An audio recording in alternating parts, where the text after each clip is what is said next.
Supreme court ने कहा 3 बड़ी बातें। पहली बात, जो कंप्लेनेंट है उनके बयानों में विरोधाभास है, there is a contradiction in the statement of the complainant. एक तरफ जो कंप्लेनेंट हैं वो ये कहते हैं कि साहब ये जो पैसे मैंने इनको दिए थे एज ए लोन दिया था, वहीं वो जब क्रॉस एग्जामिनेशन होता है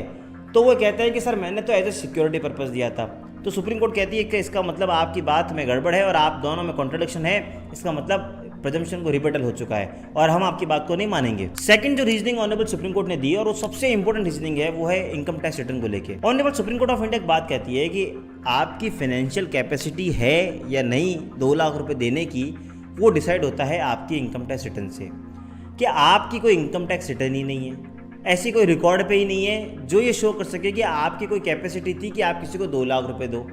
अब फॉर एग्जांपल मैं सपोज कोई इनकम टैक्स रिटर्न नहीं भर रहा हूँ और मैं किसी को बोलता हूँ कि सर मैंने किसी को 1 करोड़ रुपए दिए, उसने मुझे चेक दिया और वो बाउंस हो गया, तो कोर्ट मुझसे नहीं पूछेगी कि पहले ये तो बताओ कि आपके पास 1 करोड़ रुपए आए कहाँ से, आपकी क्या कैपेसिटी है या नहीं है। Same reasoning honourable supreme court of India ने इस केस में अप्लाई की।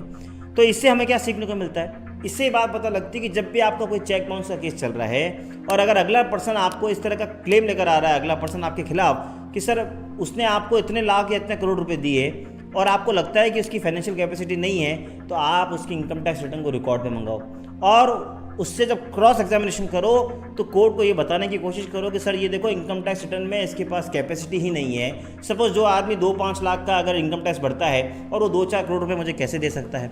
ये एक एग्जाम्पल है। तो आपको उसकी इनकम टैक्स रिटर्न को रिकॉर्ड पे लाके आप उससे क्रॉस कर सकते हैं, जो बहुत इंपॉर्टेंट है, जो सुप्रीम कोर्ट ने भी इस मैटर में कहा। तीसरी और जो और इम्पोर्टेंट बात कि आप ये कह रहे हैं कि आपने उसको 2 लाख दिए, कोई ऐसा एविडेंस दिखा दो या किसी के सामने दिए हों या कोई भी ऐसा एक एविडेंस जिससे हम मान सके कि आपने उसको 2 लाख दिए। सिर्फ आपके कहने से नहीं होता है। यानी अगर आप कंप्लेनेंट हैं और आप किसी को पैसे देना चाहते हैं तो ये भी मैं आपको बता दूं कंप्लेनेंट की साइड से कि हमेशा रिकॉर्ड करें कि आप ये पेमेंट क्यों दे रहे हैं। उसके लिए आप हो सकता है तो वीडियो बना लें या आप ईमेल एक्सचेंज कर लें, उससे आप रिप्लाई मंगा लें ईमेल पे कि मैंने आपको इतना पैसे दिए हैं इस पर्पज़ के लिए। जब आप चेक दें तो उसके पीछे लिख दें किस पर्पज़ के लिए दे रहे हैं, या अगर हो सके तो जितना भी आप किसी को पेमेंट कर रहे हैं उसकी ऑनलाइन एंट्री शो करें RTGS NEFT की कि देखिए मैंने इसको इस खाते की पेमेंट दिया था। तो ये कंप्लेंट साइड से हैं। लेकिन अगर आप एक्यूज साइड से हैं तो भी आपको ध्यान रखना है कि अगर अगले पर्सन ने कोई ऐसा एविडेंस नहीं दिखाया है कोर्ट में, वो सिर्फ एक रैंडम हवा में अमाउंट बोल रहा है, तो आप उसकी इनकम टैक्स रिटर्न को बुला के उससे क्रॉस कर सकते हो।